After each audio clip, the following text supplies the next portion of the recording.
Bonjour tout le monde, Fratelli Juventini, bienvenue dans cette nouvelle vidéo matinale. Alors, désolé, hein, j'ai un peu de rhume, j'ai un peu mal à la gorge, strepsil, et tout ce qu'il faut. Donc voilà, ça au moins c'est dit.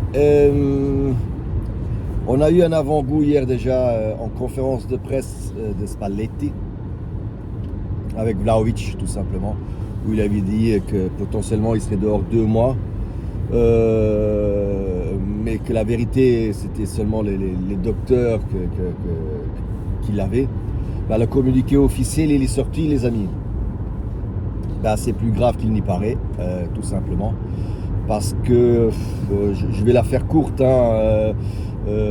suite à sa blessure face à Cagliari samedi dernier. Il y a eu une blessure ou une déchirure entre le tendon et le muscle, quelque chose comme ça, une lésion, pas une déchirure, une lésion de haut degré. J'essaye de vous la traduire, après je suis pas médecin. En gros, si j'ai bien compris, c'est un peu comme Kevin De Bruyne ou Romelu Lukaku, ce qui s'est passé avec eux. De Bruyne, lui, a décidé, pour que ça aille plus vite, de se faire opérer. Lukaku, lui, il a préféré faire une thérapie. Et avec cette thérapie, ça dure plus longtemps.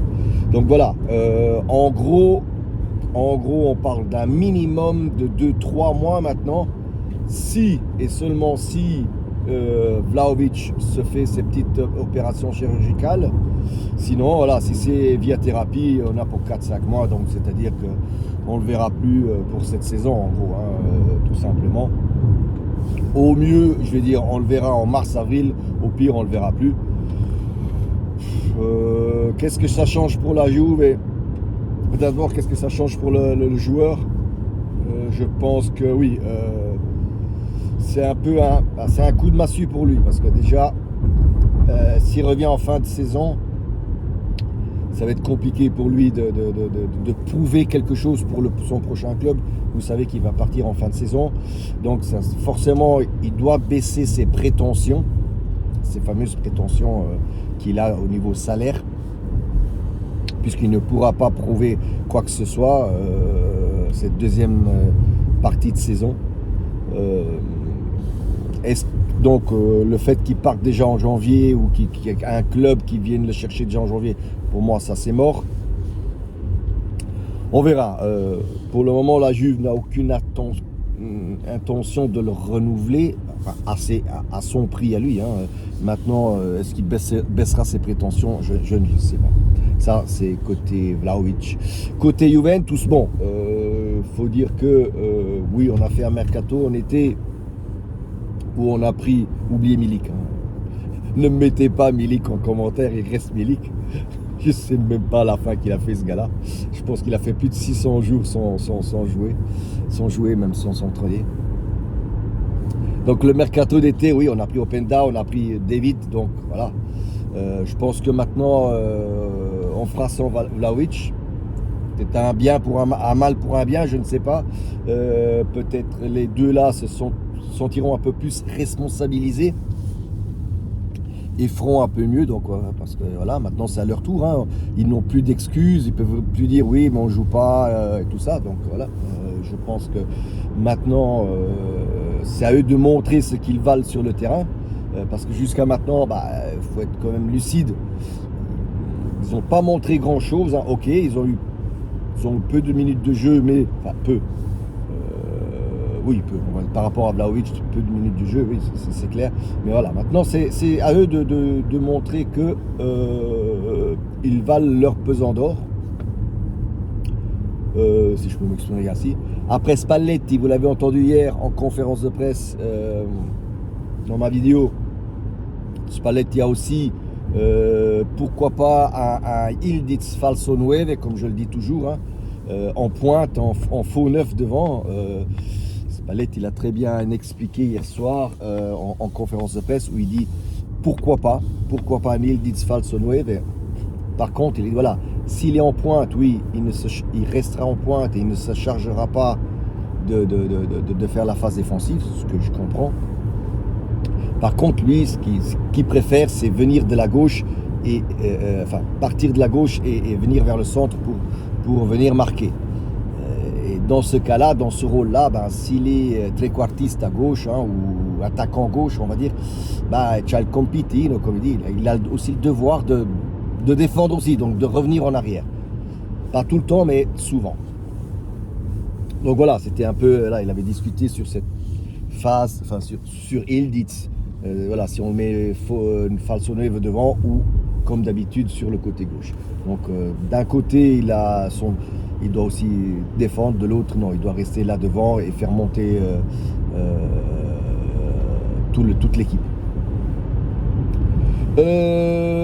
Donc je pense que même si Vlahovic comment je veux dire, ne revient pas pour cette deuxième partie de saison, je pense qu'on est couvert pour ça. On a tout ce qu'il faut, au sein du club. Hier, Spalletti a aussi comment je veux dire, aussi parlé de deux choses très importantes au-delà de l'attaquant, au-delà de Vlahovic, de sa blessure et tout ça. Il a aussi parlé de Zegrova, de Miretti, très peu de João Mario. Ça me plaît pas trop parce que je pense que ce joueur-là, oui, il a dit brièvement, oui, il va jouer en gros, mais voilà, c'est des mots de circonstance, on peut dire ça comme ça, des phrases de circonstance durant ses conférences de presse, mais il ne s'est pas attardé dessus, ce joueur Mario. Je pense qu'il y a de grandes chances potentiellement qu'il parte même au mercato d'hiver. Sur Zegrova, il a clairement dit que suite aussi à sa blessure qu'il a eue l'année dernière, il n'a pas les 90 minutes dans les jambes. Alors certes, je comprends qu'il n'a pas les 90 minutes dans les jambes, mais il a dit qu'il jouera de plus en plus vers les fins de match, hein, les 20, 30, 40 dernières minutes, peut-être une demi-mi-temps. Alors tout le monde, vous allez me dire, mais pourquoi on a pris ce type de joueur-là si c'était pour le faire jouer uniquement 20-30 minutes? Vous avez raison, j'ai raison parce que je l'ai dit aussi dans plein de mes vidéos, mais quelque part, si je réfléchis un peu plus loin, je me dis que si Zegrova, et vu le talent qu'il a, parce qu'il a beaucoup de talent ce joueur-là, et il n'avait pas ce problème de pubalgie, hein, de blessure, je pense que d'autres clubs européens seraient tombés dessus et seraient allés chercher ce joueur. Et on n'aurait eu pas la force économique d'aller le chercher. Donc je pense que c'est peut-être pour ça qu'on l'a eu finalement, hein, qu'on a su l'acheter, Zegrova.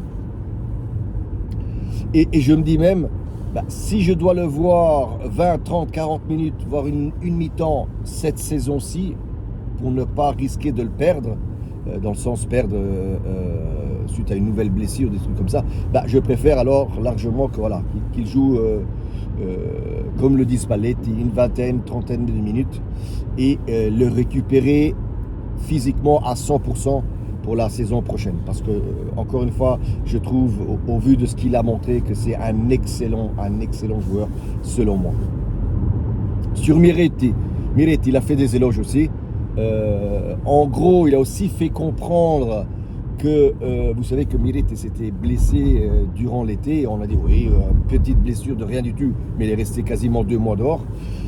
Donc il a fait comprendre que la blessure n'était pas si anodine que ça sur Miretti et que lui aussi, tout doucement, il va l'utiliser de plus en plus, ce qui me fait plaisir. Hein.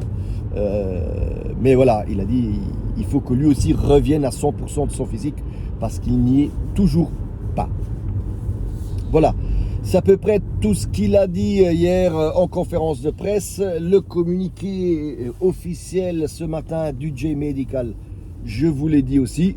Je pense que voilà, je vous ai tout dit. Ce soir, Coppa Italia, Juve Udinese. Je ferai sans doute une live, je vais démarrer la live. Enfin, vous aurez là ça. Pour ceux qui ont mis la cloche, ils ont l'annonce. Quoi d'autre? Oui, si quelqu'un me demande c'est sur quelle chaîne, L'exclusivité de la Coppa Italia, les amis, c'est les chaînes Mediaset.